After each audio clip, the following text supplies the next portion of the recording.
Bismillahirrahmanirrahim. Assalamualaikum warahmatullahi wabarakatuh.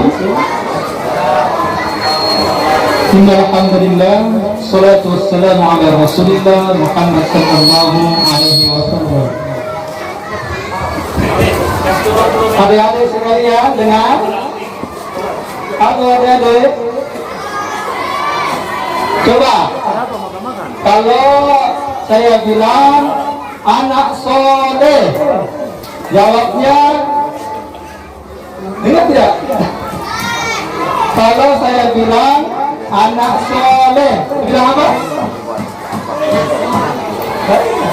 Agak gimana? Halo adik-adik, dengar? Saya ulang lagi ya. Kalau saya bilang anak soleh, bilangnya alhamdulillah, luar biasa, Allahu Akbar. Bisa? Coba ulang. Alhamdulillah, luar biasa, Allahu.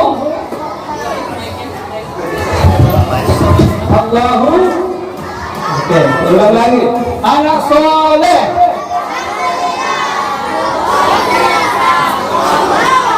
Kurang semangat. Coba ulang lagi. Anak soleh.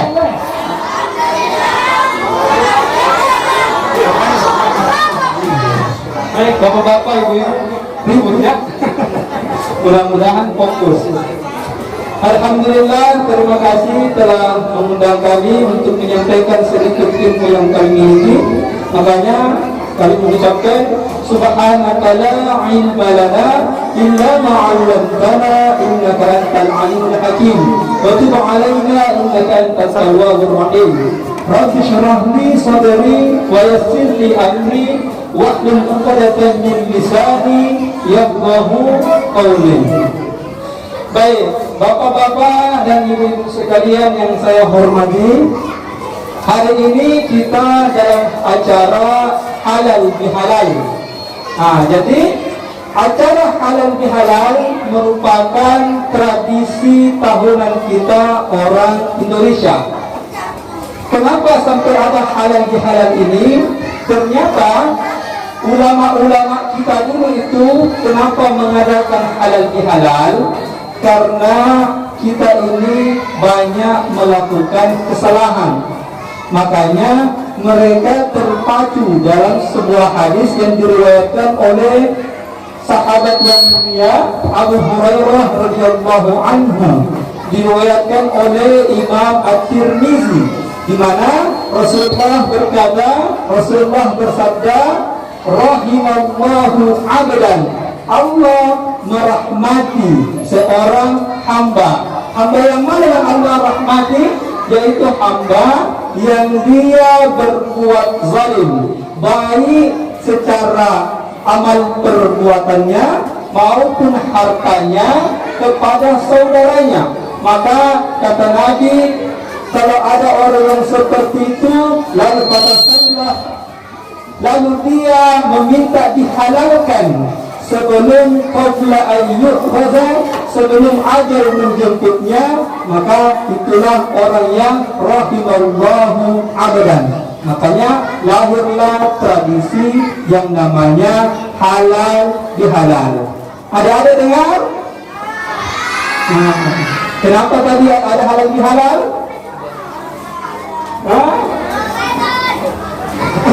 Gara-gara Ramadan. Ya apa-apa. Jadi adik-adik sekalian, kita mengadakan halal bihalal untuk meminta kehalalan saudara kita. Pernah sakit temannya? Pernah sakit temannya? Pernah ledeki temannya? Dosa tidak? Kalau minta maaf sama Allah cukup tidak?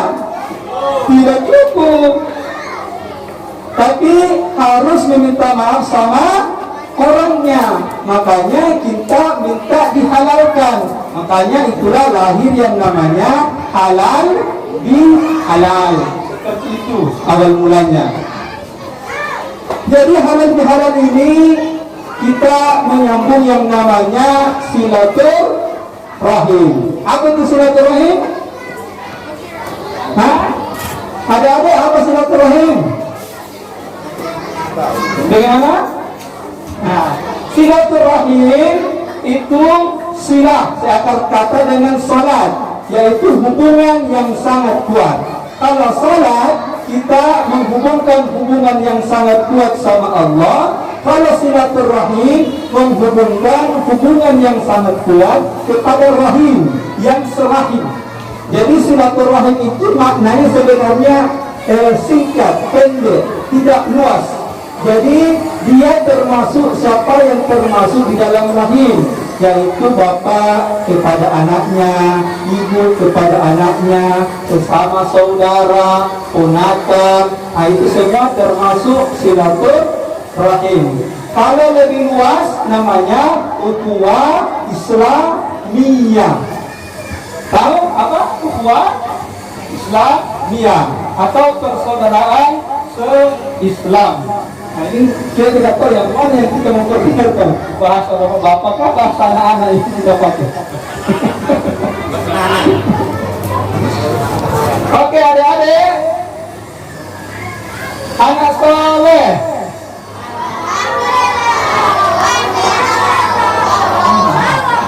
Kalau sesama agama Islam berbuat baik tidak? Hah? Berbuat? Kalau beda agama berbuat baik tidak? Tetap berbuat baik. Itu namanya ukhuwah wataniyah atau mempererat persaudaraan satu kesatuan negara Republik Indonesia. Jadi di Indonesia ada banyak agama. Agama apa saja? Agama Islam.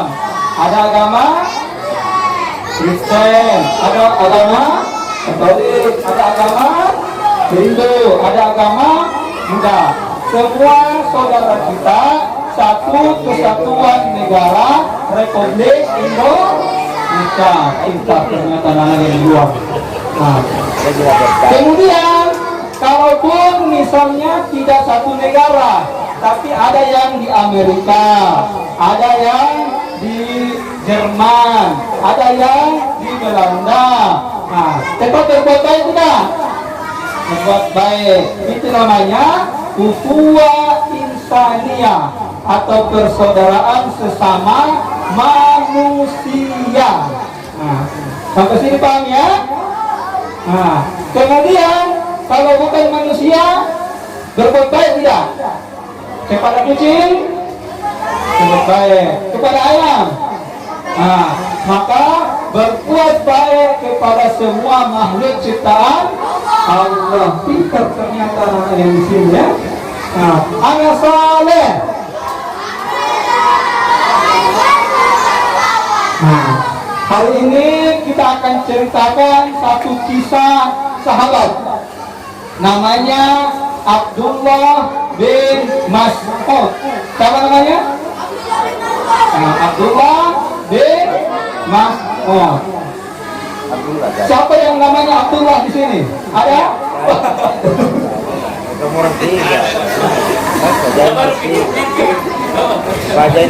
Ada yang namanya Abdullah di sini?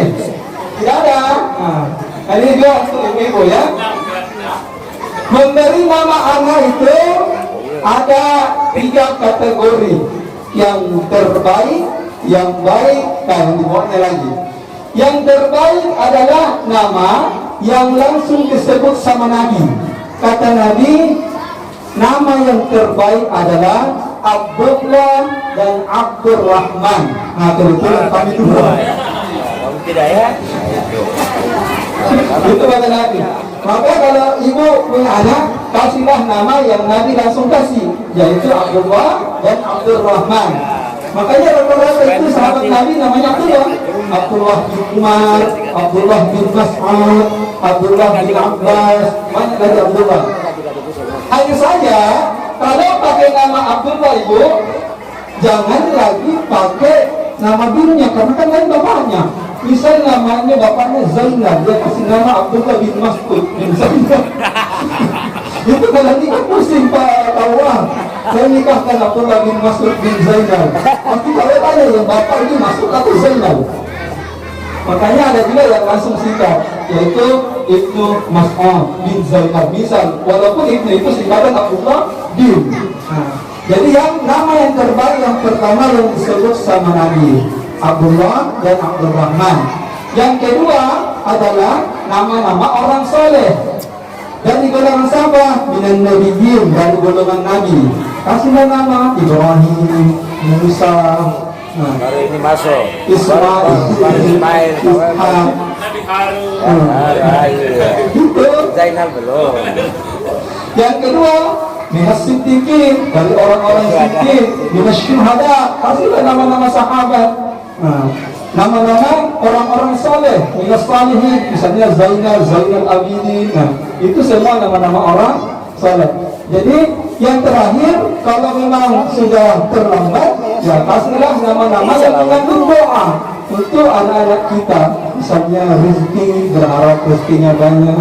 Jadi jangan nama-nama yang tidak populer.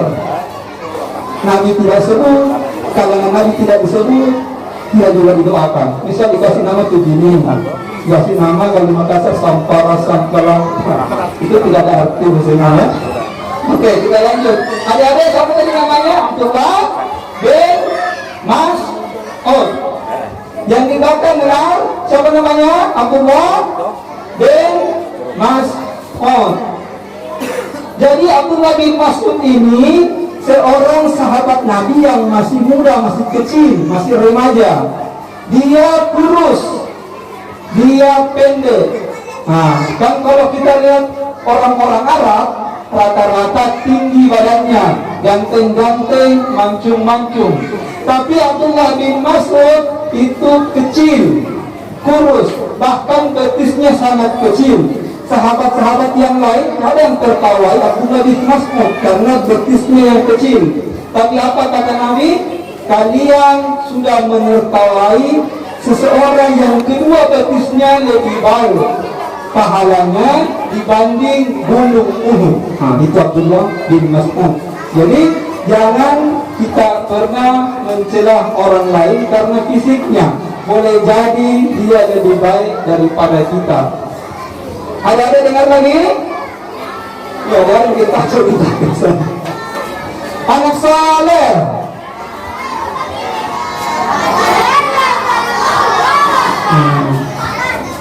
Mau lanjut misalnya Abdullah bin Mas'ud? Lanjut ya. Abdullah bin Mas'ud apa pekerjaannya? Pekerjaannya Abdullah bin Mas'ud adalah seorang penggembala kambing. Jadi ketika Nabi berjalan bersama sahabatnya, yaitu Abu Bakar As-Siddiq, maka bertemulah beliau berdua dengan Abdullah bin Mas'ud yang pada waktu itu masih kecil. Dia sedang menggembala kambing, namanya kambing dari Uqbah, seorang orang Quraisy yang sangat memusuhi Nabi. Abdullah bin Mas'ud ini orang yang paling amanah. Beliau sangat amanah. Adik-adik, kalau punya pulpen dikasih pinjam tidak sama temannya? Kalau temannya minta pinjam pulpen dikasih tidak? Dikasih. Tapi kalau kamu sudah pinjam, terus orang lain minta pinjam lagi, dipinjamkan tidak?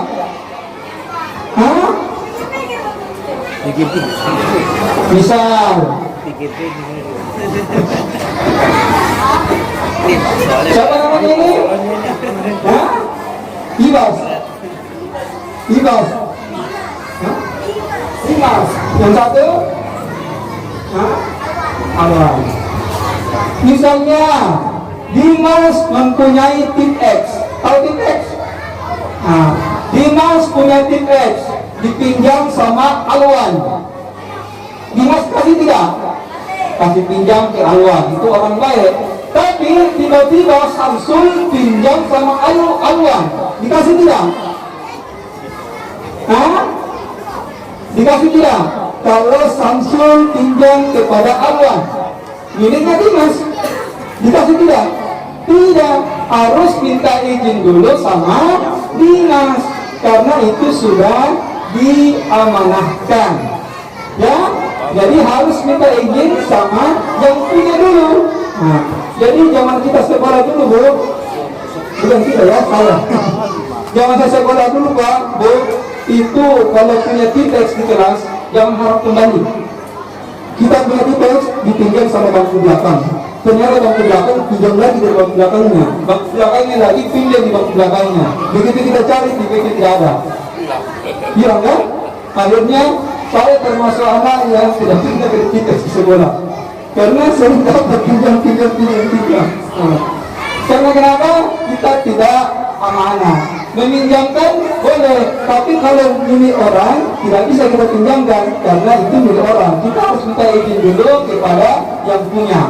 Nah, begitulah Abdullah bin Mas'ud. Abdullah bin Mas'ud ketika Nabi dan Abu Bakar As-Siddiq meminta air susu dari kambing itu, Abdullah bin Mas'ud tidak mau kasih. Kenapa? Kata Abdullah bin Mas'ud, kambing ini bukan saya yang punya. Kambing ini hanya dititip untuk digembalakan saja. Nah, ini anak kecil ini anak kecil. Betapa mantap akhlaknya, belum masuk Islam. Maka Nabi Abu Bakar As-Siddiq menerima dengan rela apa yang dilakukan Abdullah bin Mas'ud. Lalu apa yang dilakukan Nabi? Nabi berkata kepada Abdullah bin Mas'ud, cari kambing betina yang masih kecil, yang belum dikawini. Nah, kan syarat hewan itu bisa diperas susunya kan setelah dia kawin, karena kalau belum kawin tidak mungkin ada susunya. Maka kalau anak kambing kecil mustahil ada air susunya. Maka dicarilah kambing yang paling kecil. Lalu Nabi doakan kambing tersebut. Apa yang terjadi? Disitulah Abdullah bin Mas'ud melihat mukjizat Rasulullah SAW. Yang tadinya kambing kecil itu tidak punya air susu, kemudian susunya berkembang. Lalu Abu Bakar As-Siddiq mengambil sebuah batu cekung untuk beliau tempati minum. Bahkan dikasih kepada Abdullah bin Mas'ud. Baru Rasulullah SAW juga ikut minum. Nah, disinilah akhirnya Abdullah bin Mas'ud minta diajari sama Nabi, dan akhirnya setelah beberapa waktu masuklah Islam Abdullah bin Mas'ud radhiyallahu anhu. Ini anak kecil. Adik-adik, anak saleh. Wah, di belakang sudah tidak fokus. Sudah ada yang lompat. Gurunya pun kewalahan di belakang. Yang di sini masih fokus di depan. Kelompoknya dinas masih ya? Oke. Kita lanjut. Abdullah bin Mas'ud. Jadi Abdullah bin Mas'ud ini adalah sahabat Nabi yang paling banyak menghafal Al-Quran langsung dari mulutnya Nabi. Nah, jadi kalau sahabat-sahabat lain itu kebanyakan dapat hafalan Al-Qurannya dari sahabat-sahabat yang lain. Tapi kalau Abdullah bin Mas'ud tidak kurang dari 70 surah di Al-Quran langsung dari mulutnya Nabi SAW. Nah, makanya beliau adalah orang yang paling banyak menghafal Al-Quran dari lisan Nabi dan paling mengerti tentang Al-Quran. Jadi Abdullah bin Mas'ud tahu ayat ini turun di mana, surah ini turun tentang apa. Nah, itu Abdullah bin Mas'ud yang paling tahu. Makanya pernah suatu hari Abu Bakar dan Umar bersama Nabi SAW keluar di suatu malam. Tiba-tiba terdengar suara orang sholat di masjid. Ternyata yang sholat adalah Abdullah bin Mas'ud. Maka Nabi berkata kepada Abu Bakar dan Umar, kalau kalian mau belajar atau tahu bagaimana turunnya Al-Quran, atau mau mendengarkan bagaimana Al-Quran diturunkan secara jelas, maka pernah dengarlah dari bacaan Abdullah bin Mas'ud. Bahkan Nabi biasa mendengar bacaan Abdullah bin Mas'ud sampai menangis-menangis. Bila mengatakan sampai cukup, seakan-akan Nabi bernostalgia mengingat kembali bagaimana turunnya Al-Quran dari malaikat Jibril kepada beliau. Itu kemuliaan Abdullah bin Mas'ud. Ada orang yang masih dengar? Hah? Tidak dengar? Masih? Coba anak soleh. Sekarang ditanya dulu. Abdullah bin Mas'ud, siapa nama bapaknya? Hah? Abdullah bin Mas'ud dari siapa nama bapaknya? Coba? Boleh di depan? Abdullah bin Mas'ud, siapa nama bapaknya? Tadi dong? Mas'ud. Pekerjaannya Abdullah bin Mas'ud dari apa? Penggembala domba atau penggembala kambing. Apa mukjizatnya dari Nabi? Mukjizatnya Nabi tadi apa? Nah, membuat domba yang tadinya kecil bisa punya air susu. Pintar ternyata di sini. Oke, ada sekalian yang dikatakan lagi, kita ulang, anak soleh.